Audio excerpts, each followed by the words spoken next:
The prospect of a eurozone country like Greece exiting the common currency makes markets extremely nervous. Yet that's exactly what some policymakers in healthier countries say that Europe really needs. To learn more about this, we turn to Klaus-Peter Willsch.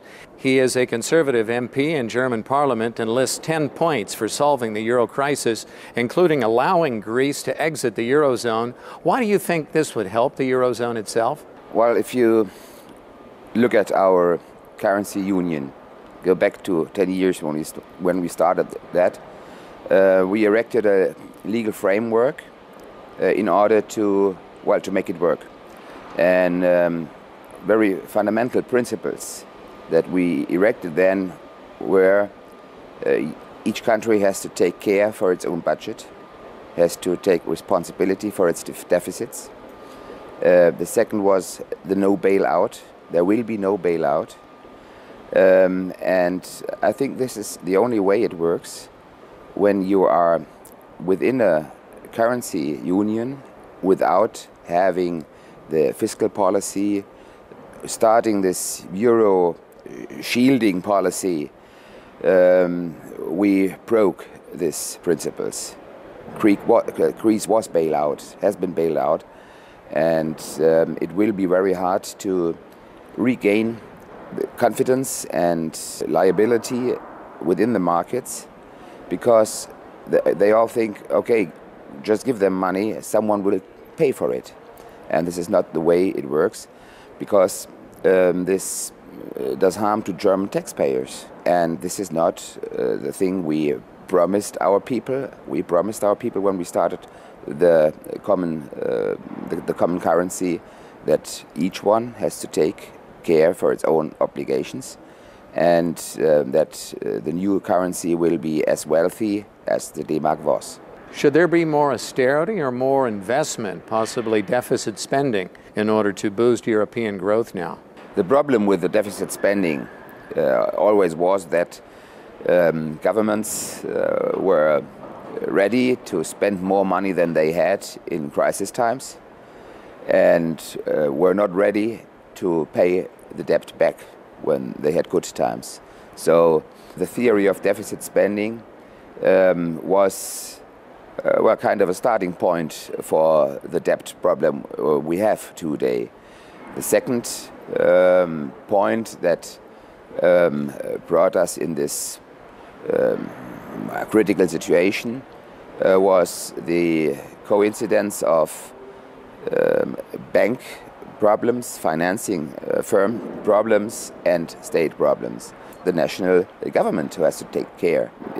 We did it in Germany with the hyper real estate and others. We helped them to recapitalize and hope we get this money back. We're not sure about that, but that's the way it has to be done. There's no need for direct recapitalization by the ESM. This would be a way of putting away responsibilities. It's the opposite of that what we need. Your policies are radically different from those of your Chancellor Angela Merkel, who is the head of your CDU party. Do you believe that your opposition to her policies will make it more difficult for conservatives in German parliament to really reform the eurozone? I don't think so. I think opposite. It makes it easier for her to act on the European level, because she can always argument there, oh, I have to bring this through my parliament. And when she can act on the European level in saying my parliament won't pass this, this might enhance her position and not weaken it. So you're still against the ESM, and you don't believe that it should really come into force? We can stop it at any stage of the game, because each country coming into aid measures from the ESM, there has to be a parliamentarian debate in Germany. We forced this into the legal framework. So in any case, we can stop it. If the Deutsche Bundestag at some point says, no, that's it, we still have the ESM. But when it's not used, it's not dangerous. So my very principled opinion against the ESM comes from the experience that we thereby erect a new debt instrument in order to allow governments to spend more than they have. How serious do you see the eurozone crisis now? Is it getting any better? We are at this time in a phase of calming down in the markets, but I'm quite sure that this won't take too long because the basic problems are not solved yet. And this is spending more money than you have. This is lack of competitiveness in some of those countries, and this is, of course, also as a follow-up of the adaptation measures, structural crisis they have now. They have in their economic performance problems, of course. They are cutting down public spendings. But anyway, it's the hard way, and it's the only way that works. Should Greece be allowed to default? I think, yeah. We would be quite a bit further in resolving the problems if we had allowed Greece to default in 2010. What happens then? It has happened all over the world for several times. All those who have money in will come together on a table and they will bargain shares. How much do I get back? How much do you get back? So this is the way it works with companies. This is the way it has worked very often in the IMF history with countries.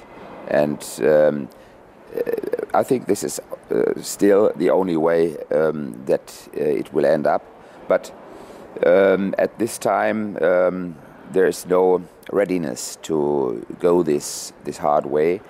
I think it's not really possible to solve the problem without cutting the part of the debt down. What do you believe that the ECB should really do to solve the euro crisis? The ECB should also, stick to the rules. They are obliged to take care for monetary policy, and that's their job, and that's it. I think the ECB overstretched her mandate, and the buying of bonds, which Monti proclaimed last year, has of course brought a bit of calming down the markets, but it's definitely the wrong way, because the central bank is not meant to finance government deficits. How optimistic are you now about European integration in the eurozone, the future of the eurozone?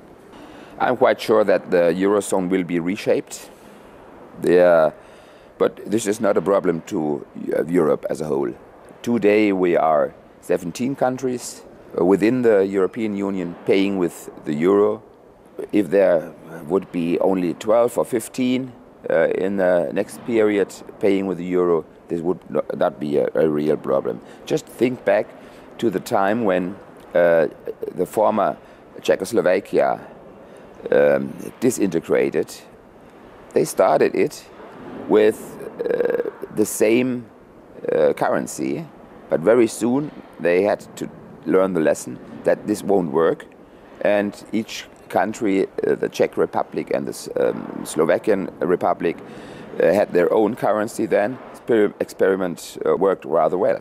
This way is not forbidden or something. It's possible to do that. Mr. Klaus-Peter Willsch of the German CDU party, we thank you very much for joining INSEAD Knowledge. Pleasure on my side. Thanks.